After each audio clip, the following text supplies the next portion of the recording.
धीरेन्द्र कृष्ण शास्त्री, जिन्हें बागेश्वर धाम सरकार या महाराज के नाम से भी जाना जाता है, भारत के मध्य प्रदेश के छतरपुर जिले में एक धार्मिक तीर्थ स्थल बागेश्वर सरकार के पीठाधीश है। वह छतरपुर के बागेश्वर धाम में कथावाचन करते हैं। बागेश्वर महाराज जी का जन्म 4 जुलाई 1996 को छतरपुर जिले के गढ़वा गांव में एक गर्ग ब्राह्मण परिवार में हुआ था। धीरेन्द्र कृष्ण शास्त्री का बचपन उनके ही गांव में बीता है। वह एक गरीब परिवार से ताल्लुक रखते हैं। उन्होंने अपनी प्रारंभिक शिक्षा गांव के ही सरकारी स्कूल से प्राप्त की। अपने बचपन में आसपास के गांवों में वे दान मांगकर रामचरितमानस और सत्यनारायण कथा सुनाकर जीविकोपार्जन करते थे। उनका जन्म और पालन पोषण एक हिंदू गर्ग ब्राह्मण परिवार में हुआ, जहां उनके पिता एक पुजारी के रूप में काम करते थे। धीरेन्द्र शास्त्री जी को भगवान हनुमान ने बागेश्वर धाम सरकार के पीठाधीश्वर बनाने और समाज के लिए सेवा करने का निर्देश दिया था। उनके अनुसार ना ही वे किसी देवता के अवतार हैं, ना ही वो कोई तांत्रिक है, मात्र एक साधारण मानव है जिनके पास हनुमान जी और सन्यासी बाबा के आशीर्वाद से सिद्धियां प्राप्त है। वे इन शक्तियों को जन कल्याण और मानव सेवा हितार्थ काम में लेते हैं और उनकी मानसिक शारीरिक समस्याओं का निदान करते हैं। पंडित धीरेन्द्र शास्त्री जी के द्वारा बागेश्वर धाम की सेवा 3 पीढ़ियों से की जा रही है। शास्त्री जी के अनुसार उनके पास निजी संपत्ति के रूप में एक मोटरसाइकिल है।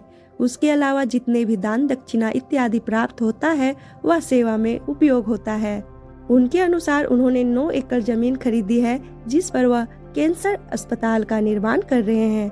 धाम में आया दान मंदिर विस्तार, जन कल्याण कार्य जैसे कन्याओं का विवाह, रोगों के निदान के लिए और अन्नपूर्णा भंडार में लगाया जाता है।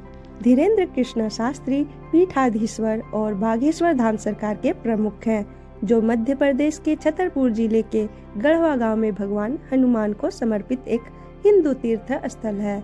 धाम में शास्त्री जी एक दिव्य दरबार का आयोजन करते हैं, जहां ऐसा माना जाता है कि वह अपनी देवीय शक्तियों से लोगों की सभी शारीरिक, मानसिक, आर्थिक और सामाजिक पीड़ाओं को ठीक करते हैं, जो उन्हें दादा गुरु जी से मिली थी। लल्लन टॉप के साथ एक साक्षात्कार में शास्त्री जी ने बताया कि वह अपने दादा गुरु जी के बाद धाम के प्रमुख के रूप में सेवा करने वाली तीसरी पीढ़ी हैं।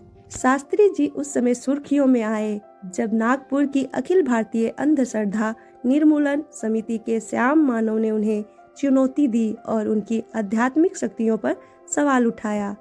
मानव ने शास्त्री जी पर अंधविश्वास को बढ़ावा देने का भी आरोप लगाया। जब मीडिया में विवाद शुरू हुआ तो शास्त्री जी ने मानव को अपने दिव्य दरबार में आमंत्रित किया और जो भी जानना चाहते थे उनसे पूछने के लिए कहा। प्रमुख हिंदू नेताओं का भी समर्थन मिला।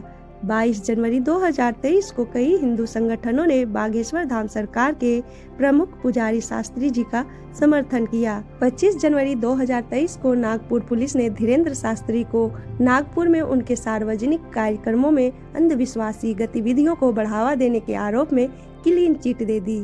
पुलिस आयुक्त अमितेश कुमार ने कहा कि शिकायत की जांच और अखिल भारतीय अंधश्रद्धा निर्मूलन समिति के संस्थापक शिकायतकर्ता श्याम मानव द्वारा प्रस्तुत साबूत की जांच के दौरान ऐसा कुछ नहीं पाया गया जो महाराष्ट्र अंधविश्वास कानून के तहत कार्रवाई को आकर्षित कर सके। शास्त्री जी जगत गुरु रामभद्राचार्य के शिष्य हैं। वह वर्तमान में मध्य प्रदेश के छतरपुर जिले में एक हिंदू तीर्थ स्थल बागेश्वर धाम सरकार के पीठाधीश्वर और प्रमुख के रूप में सेवा कर रहे हैं।